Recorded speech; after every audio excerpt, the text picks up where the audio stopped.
আগুনের পরশ মনে ছোঁয়াও প্রাণে এ জীবন পূর্ণ করো। সবাইকে স্বাগত জানাই সাত সমুদ্র পাড়ে।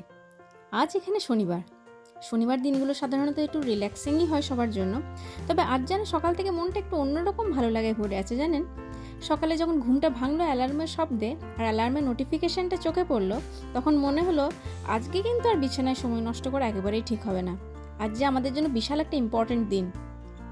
আরও একবার আমরা সাক্ষী হতে চলেছি এমন একটা বিশেষ দিনের, যেটা বাঙালি হিসেবে সবার কাছেই খুব গর্বের আর আনন্দের। হ্যাঁ, বুঝতে পেরেছি অনেকটা ঘোরচন্দ্রিকা করে ফেললাম, তবে এটুকু তো বানতাই হ্যাঁ। এত বড় আনন্দের খবরটা কি আর এমনি এমনি বলে ফেলবো? অপেক্ষা করুন একটু।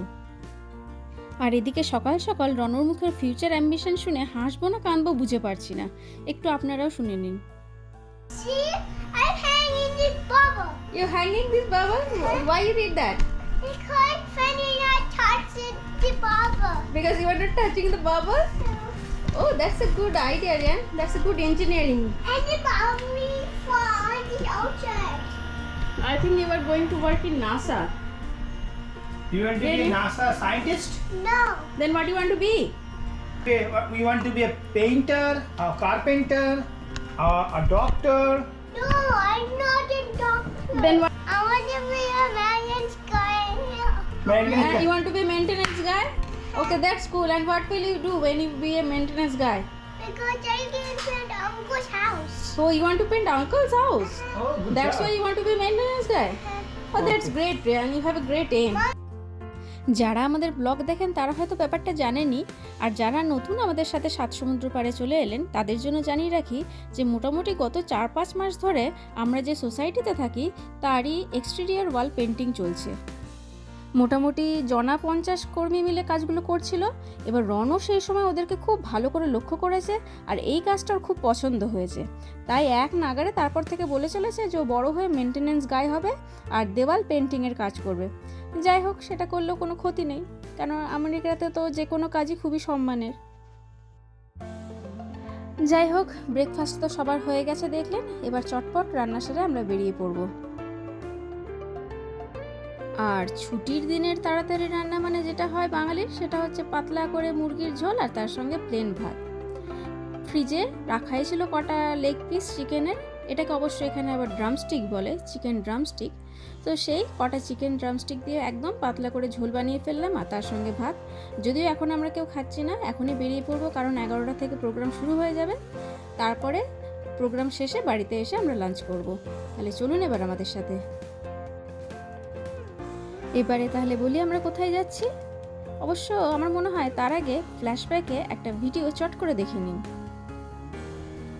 বিদেশের মাটিতে এরকমভাবে রবীন্দ্রনাথকে দেখতে পেয়ে খুশির থেকেও অনেক বেশি গর্ব হয়, আর গর্ব হয় নিজেকে বাঙালি ভেবে, যে আমেরিকাতে এসেও এরকম একজন মানুষের সাক্ষাৎ মূর্তি আমরা এখানে দেখতে পাচ্ছি। মনে আছে আমাদের এই ব্লগটার কথা? হ্যাঁ, আজ থেকে প্রায় কয়েক মাস আগেই আমরা রেকে মিলারে রবীন্দ্রনাথ ঠাকুরের যে মূর্তিটা আছে সেটাকে নিয়ে একটা ব্লগ বানিয়েছিলাম। যারা আমাদের সেই ভিডিওটা এখনও দেখেননি তারা একবার ফিরে গিয়ে দেখতে পারেন। হ্যাঁ, আমরা আজকে এসেছি হুস্টনেরই সেই রে মিলার পার্কে, যেখানে নোবেল জয়ী রবীন্দ্রনাথ ঠাকুরের সীমাহীন বিশ্ববার্তা ছড়িয়ে দেওয়ার জন্য Tagore Memorial Grove and walking মিউজিয়ামের আজকে কিন্তু উদ্বোধন হতে চলেছে। বলা বাহুল্য, এটাই কিন্তু আমেরিকা যুক্তরাষ্ট্রের সর্বপ্রথম রবীন্দ্রনাথের প্রতিষ্ঠিত ব্রোঞ্জ মূর্তি।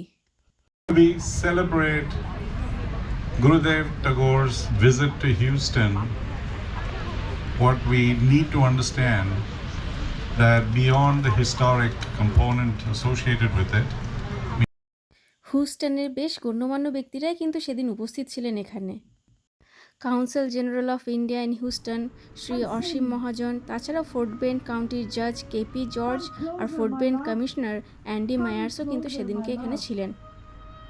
টেগর সোসাইটি অফ হিউস্টন এবং the city of Houston parks ডিপার্টমেন্টের কোলাবোরেশনে কিন্তু এই মূর্তিটি প্রতিষ্ঠিত হলো এখানে। আজ থেকে 10 বছর আগে 2013 সালে প্রকৃত অর্থে কিন্তু এই মেমোরিয়ালটি স্থাপিত হয়েছিল। দেখতে গেলে কবির জন্মস্থান কলকাতার বাইরে যে কটি রবীন্দ্রনাথের পূর্ণবয়ব মূর্তি আছে তাদের মধ্যে কিন্তু এটি একটি।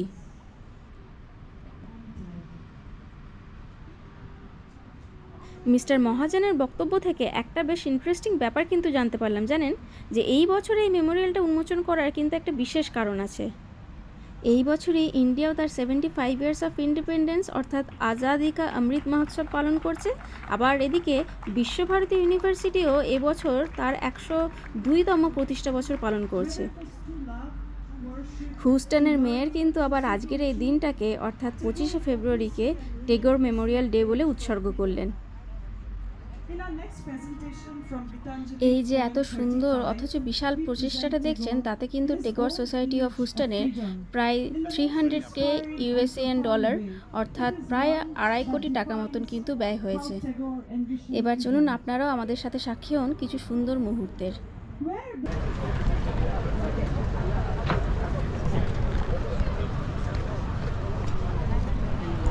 I'm far too young to give long speeches. It's not even worthy for me to say something like this because in front of the eminent dignitaries here and celebrities here. However, I would just like to give a very small brief introduction about myself. I do come from a family that has propagated Rabindranath Tagore and his music and his art form for the last 4 generations. I represent the 4th generation back in Kolkata and Shantiniketan. Having married somebody into the oil industry, I moved into Houston 6 years ago. Never looked back. It's been fantastic and diverse and wonderful being here. However, I do miss my hometown and all my days in Kolkata and Shantiniketan. Not much is required, I think, at this stage to talk about and propagate Tagore because most of you are familiar with him. To me, I always say that we mortals don't have the opportunity to have seen God with our eyes, but I have visited Tagore through his works and his music. Through his music, to me, he is God. I'm going to sing a few lines from one of the songs. In the Indian Hindu community, we look at fire as something very sacred. Most of our journey, spiritual or otherwise, begins with fire. There is a beautiful song, it's actually a prayer, like a hymn, that Tagore composed called Agunir Parushmani. I have done a small translation of that work with the help of a friend. I will read that out to you because I know there are a lot of people here who are non-Bengali and then do the song, of course, in my natural Bengali mother. And stud it with endless new stars. Let the veil of darkness events from these eyes. Wherever they see light, and my pains go aflame and reach you.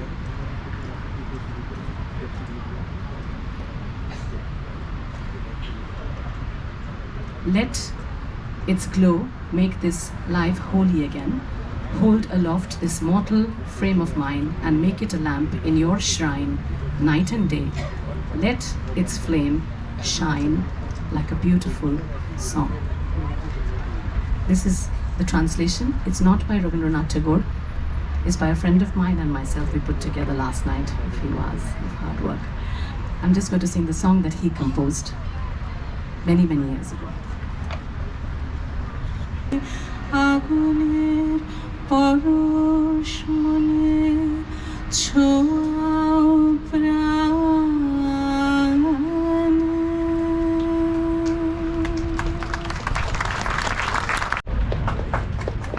Thank you, Ratnaji, and thank you, Honorable CGI. What we have here is Gitanjali. Yes.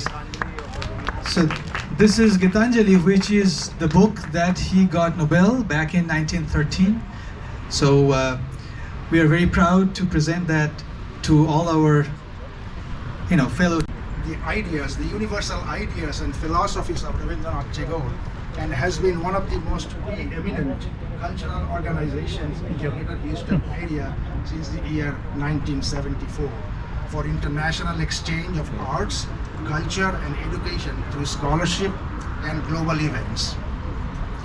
Tagore Grove Memorial is a giant step in the fulfillment of Tagore Society's mission.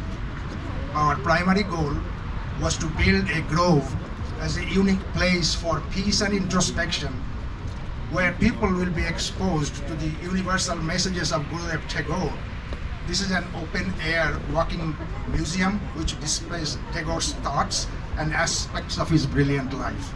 The museum has two defined spaces: an inner space where the visitors will only see the eternal quotes and the poems of Tagore, and the outer space where visitors will see aspects of his life and achievements representing the inner and outer Tagore. This project highlights Tagore's message of mind without fear, creates a concept of a borderless world, and promotes universality of love, harmony, and peace in the world.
শুধু এইটুকুই নয়, টেগোর মেমোরিয়ালের উদ্বোধনের বর্ষব্যাপী উদযাপন এবং ভারতের স্বাধীনতার ৭৫ বছর উদযাপনের অংশ হিসেবে কিন্তু টেগর সোসাইটি অফ হিউস্টন সামনের মে মাসে রবি ঠাকুরের জন্মদিনের সময় একটি শান্তি কনসার্ট পরিচালনার কথাও কিন্তু ঘোষণা করলেন। তাহলে চলুন আপনারাও আমাদের সাথে অপেক্ষা করুন সেই মুহূর্তটির। এবার যাকে নিয়ে এত আলোচনা, এত আয়োজন, এত উৎসবের সমাহার, তাকে দিয়েই তাহলে আজকে ব্লগটা শেষ করছি। আশা করি ব্লগটা আপনাদের সবার ভালো লেগেছে। যদি ভালো লেগে থাকে অবশ্যই লাইক, শেয়ার এবং সাবস্ক্রাইব করবেন। দেখা হবে আবার পরের ব্লগে। ভালো থাকবেন সকলে।